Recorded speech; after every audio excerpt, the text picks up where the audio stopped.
يا مساء الخير. في كتاب المستثمر الذكي أو The Intelligent Investor بيقولك كلمة حلوة أوي. بيقولك في أول فصل خالص في أول صفحة: ينبع الشقاء الإنساني من مصدر واحد فقط، الجهل بكيفية البقاء ساكنا في غرفة. وده لأنك لو فكرت وتخيلت كده معايا إنك في غرفة واحدة طول عمرك، بس مش زهقان، مبسوط وراضي جدا، مش عايز أي حاجة تانية من الدنيا حرفيا، أكيد مش هتفكر أصلا إنك تطلع من الغرفة دي. لكن للأسف الشقاء والتعب كله بيبدأ مع لحظة خروجك من الغرفة دي، لدرجة إنك بتبني سفن فضائية دلوقتي عشان تخرج من الكوكب كله، مش من الغرفة دي بس. وفي لحظة خروجك بالظبط من الغرفة بتكتشف إن في حاجات مهمة جدا، ممتعة جدا وملهاش آخر، زي مثلا العربيات اللوكجري أو حتى الكلاسيك، الموتوسيكلات، البيوت، القصور، المجوهرات وغيره وغيره، زي السفر مثلا، أو إنك تساعد الناس بأي شكل من الأشكال، أو الاهتمام حتى بصحتك والأكل الكويس والجيم والجواز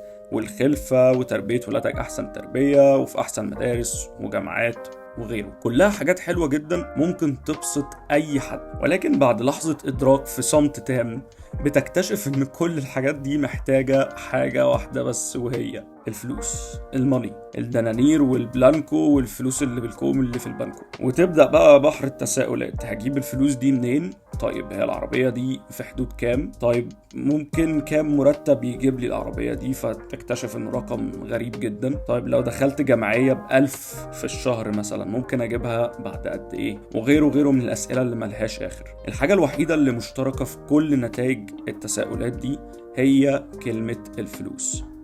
وفي البودكاست ده إن شاء الله هتكلم عن كل ما يخص الكلمة دي أو المادة دي، أجيبها منين وأجيبها إزاي بأقل مجهود وفي أقصر وقت ممكن، عشان أعرف بعد كده أعمل كل حاجة من الحاجات اللي قلنا عليها. بس عشان نكون متفقين على حاجة مهمة جدا قبل البودكاست: مفيش حد عمل كل الحاجات اللي قلنا عليها دي وهيعمل بودكاست على اليوتيوب عشان يساعدك انك توصل للي هو وصل له. ولكن والله لو هي هتبسطه فهيقدر يعمل حاجة زي دي، او طبعا ان هي مصدر رزقه، يعني مصدر رزقه الاساسي، فاكيد مش هيقدر يستغنى عنها يعني.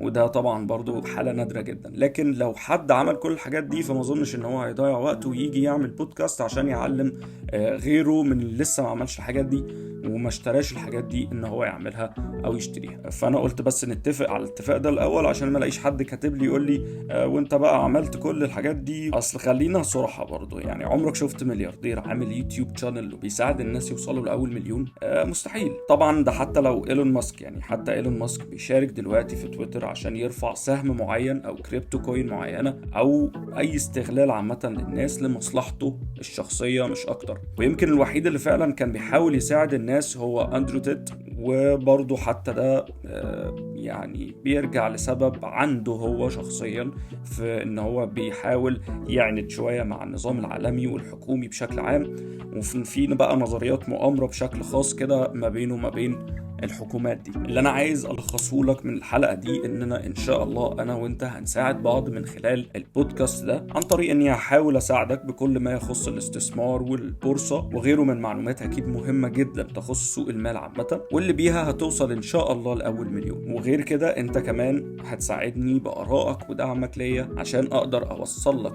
اكبر قدر من المعلومات. الى لقاء اخر، السلام عليكم.